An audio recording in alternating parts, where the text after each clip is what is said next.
Welcome to FineScale Modeler Weekly. We are so happy you could join us. Our first kit is one that I know you and Tim have been looking forward to. Definitely. From AMT, we have this all-new 1/32nd scale TIE fighter. This is the classic Imperial spacecraft seen in the original Star Wars movie. And as we'll see, it's an absolute cracker of a kit. The main body is divided into front and rear halves that shows recessed panel lines and appears to match images of the early TIE filming miniatures. Many of the small surface details are separate, so they show crisp details and should make painting them easier. The body sandwiches the cockpit, which appears to be the most accurate of any AMT TIE, including the faceted sides, the rear wall with view screen, front panel, seat, controls, sensors, and a pilot. The floor is molded in clear plastic to facilitate lighting the interior. The guns and engine nozzles are also clear. A two-part, non-opening upper hatch sandwiches a clear disc. Another clear disc fits inside the windshield frame. The wings are a big part of the TIE fighter's identity. Here, they're more than 13 inches tall, so they're a big part of the kit. Each builds from 6 interlocking solar panels that get center panels. Detailed arms separate each panel on either side, and rim pieces slip over the outer lip of each section. Round 2's typical sturdy black dome stand is provided, and tube support will allow wiring for the lighting. A small decal sheet supplies panels inside the cockpit, including optional images for the rear view screen, a few small stencils for the TIE fighter's exterior, and emblems and details for the pilot. As I said at the beginning, this is a thing of beauty that should build into a large and impressive display. And Tim, FSM's resident expert on the TIE, is angling to build it for the review. MMP, or Mushroom Modeling Publications, is a Polish company with a reputation for producing terrific references. We recently received 4 of its latest releases from Casemate, MMP's US distributor. In the Orange series, here's a monograph covering the Italian Reggiane RE2000, RE2002, and RE2003 fighter and fighter bombers.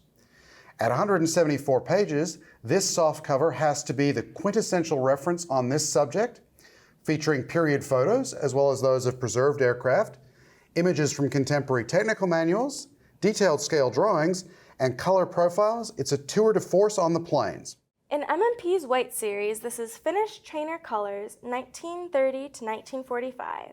This in-depth 272-page hardcover looks at trainers from the beginnings of the independent Finnish Air Force, with sections covering each type from basic to advanced, twin-engine planes, gunnery, and liaison.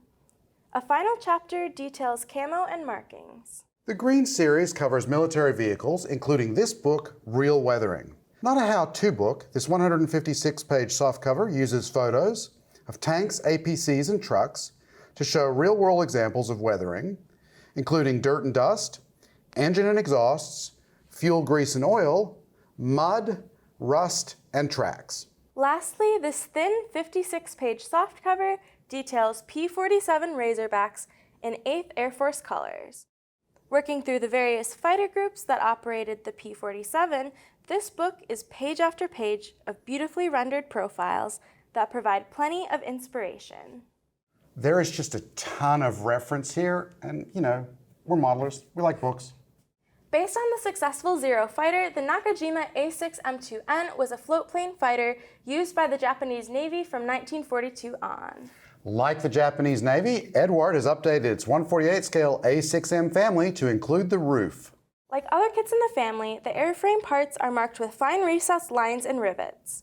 The lower wing has places to mount the center and wing floats, and there is a new rudder with separate parts where it flares to match the fuselage. The floats feature fine recessed surface details, and the kit includes a beaching trolley to display the model if you don't model it in flight or on the water. The cockpit, engine, and clear parts match the parts from the early Zero we looked at in a previous video. You can see that at the link in the description. This is a dual combo kit, so you can build 2 A6M2Ns. Typical of Eduard, this also means a ton of marking options, with 8 included on the decal sheet. 1 from Yokohama Kokutai in the Solomons in August 1942, 1 from the 5th Kokutai at Kiska in the Aleutians in August 1942, 1 with the Kokutai 802 on Shortland Island in February 1943, a field camouflage roof with Kokutai 802 in February 1943, Another in-field camouflage, this time from Kokutai 452 on Shumshu Island in July 1943. A factory camouflage green aircraft from Kokutai 802 in the Marshall Islands in October 1943. A similarly marked plane at Sasebo Air Base, Japan in September 1944. And lastly, a late production Rufe on the Moluccu Islands in March 1944. There's lots of detail here and opportunities for some really cool displays. Yeah, absolutely. Look for a review of the TIE Fighter at FineScale.com. A great spot to find lots of modeling info, how-tos, galleries, and much more. And stop by CombatHobbyStore.com where you can pick up some really cool things, including the poster detailing American military hardware that's behind me.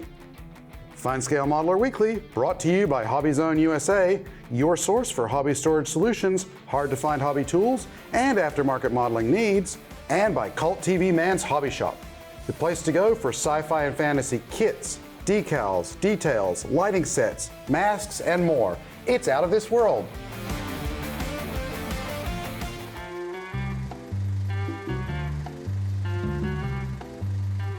Friends, I think it's time for us to talk about the birds and the B-52s. I've heard that some of you are modeling without protection. Now I get it, and there's no judgment here. You get a hot new model home, and you can't wait to get into it. But what happens if you've just eaten some Kentucky Fried Chicken, a pulled pork sandwich, or opened up the box of grocery store powdered donuts? We need to talk about practicing safe modeling. I'm going to give you the benefit of the doubt and say that when you're headed to the workbench, you wash your hands before you go down there. The reason you wash your hands is because, just like everybody else, your fingers and skin exudes oils. It happens, and some people's hands exude more oil than others. Transferring that natural skin oil to your model can affect paint adhesion, it can affect how your glue works, it can cause all sorts of problems. And the last thing you want to do is leave a big old nasty fingerprint on your model when you're about to, do some really nice finish work. The answer to that is exam gloves. Either latex, or you may be allergic to latex, nitrile. So everybody's familiar with what an exam glove looks like. These are black, you're gonna see them in blue or clear. It's a very thin material, and what it will do is give you a skin-tight fit that does not affect your manual dexterity. Now what you wanna make sure that you do when you're putting them on is get that glove fitted all the way down so that the fingertips are good and tight with the ends of your fingers so that you've got good feeling and you're going to have a good hold when you're handling your model. You will eventually cut through a fingertip or just wear through, or you may snag it on something sharp on your model and that's going to rip. That's fine. It's really easily handled. You just take it off, toss it in the garbage, grab a new one, and put it on. One last thing about wearing the gloves. You'll probably not be able to feel when you get paint or glue on the gloves because there's that barrier between you and the paint or glue. So just make sure that you're looking at your gloves pretty regularly. If they're soiled, take the glove off and toss it and put a new one on, just so that you don't accidentally transfer wet paint or glue onto your model. Let's say you don't like the way a glove feels, right? Your hand feels clammy inside of it, you take it off, it's really sweaty and nasty, and you don't dig that. That's cool, there's an option for you, and it's called finger cots. Finger cots are used by doctors, they're used by watchmakers and other people who need to do fine work but don't want to leave finger oil on the work that they're doing. So it just kind of looks like, well, it looks like that.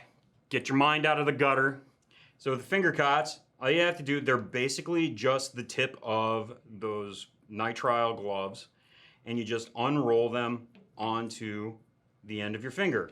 And depending on how many fingers. You could do just 2 if that's all you think you're going to be using on the model, or you know, you can go up to all 5 if you needed to.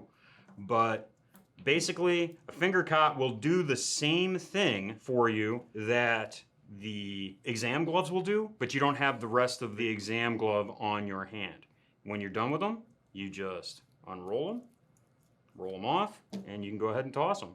And that's that. Again, just like with the gloves, because there's going to be a barrier between your skin and glue or something, you know, whatever other thing you might get on the finger cot, just make sure that you check them, and then if it is soiled, just take it off, toss it, and put another finger cot on. If you're dead set against exam gloves or finger cots, then you need wet wipes at the workbench. They come in this handy dandy plastic dispenser, or you can get them individually wrapped. However you prefer. Wet wipe, you just take it out, take a wet wipe. If you don't know how to use a wet wipe, then this is a great lesson for you. Wipe the hands thoroughly. Toss it. Let them dry. Do not touch them. Anything else, especially not your model, while you're letting your hands dry. Let them dry thoroughly.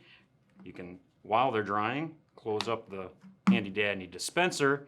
Once they are dry, go ahead and go back to work. Here's the thing.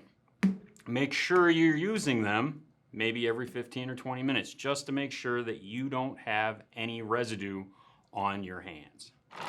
So you finished your model. Doesn't matter if it's a gloss coat, a flat coat, metallic, what have you, you can still leave a nasty thumbprint on your model. How to avoid that? Cotton gloves. Cotton gloves, you can pick up like a package of 100 of these. They're going to last you forever, unless you'll slice them up or something. What is also nice about them is that you can use them to wipe away dust off of your model if you're taking it to a show or something like that. But just like with any other glove, you put it on, and look, it forms a barrier between you, whatever is on your skin, and your model. Keeps your model nice. No fingerprints. Remember, practice safe modeling.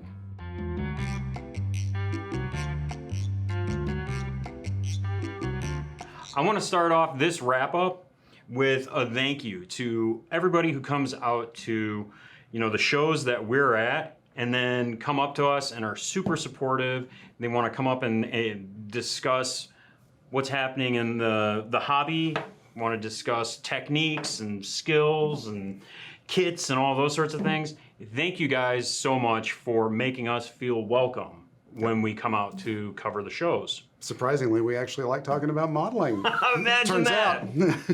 But we were at NimCon 11? Yep. NimCon 11 recently, which was down in McHenry, Illinois. Yep. About 350 models on the tables, I think is what they Right. told us, which is a good turnout for an IPMS USA club non-regional show. Yeah. Lots of cool stuff on the table. We shot a bunch of pictures, and I believe you shot some video while we I were there. did shoot some video, so we're going to share that with you now. Roll the tape.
Well, that was a lot of cool looking models. There's a lot of really neat armor, Yep. a lot of cars, Aircraft, sci-fi ships, stuff, It ship was stuff. Really, yeah, what was the theme of the show? Sci-fi on the silver screen, I believe. Yeah, that was really neat. Yep, Yeah, yep. Good stuff.